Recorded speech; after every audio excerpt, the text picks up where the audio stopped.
Mimi naheshimu sana viongozi wetu wa dini, lakini mimi nawaomba viongozi wetu wa dini, tafadhali msikubali majukwaa, msikubali madhabahu ya kanisa itumike kwa matusi na kwa kuendesha fitina na ukabila na chuki kati ya Wakenya.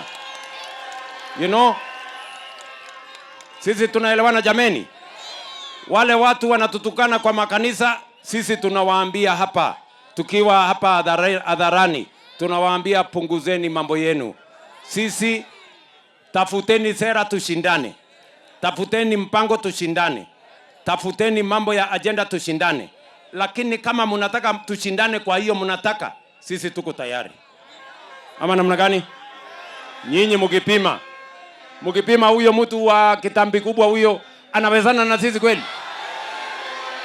Huyo mtu wa ukabila na chuki, hawa nitawamalizia asubuhi na mapema, haiwezi kufika lunch time. Hii ni breakfast, I will finish with them.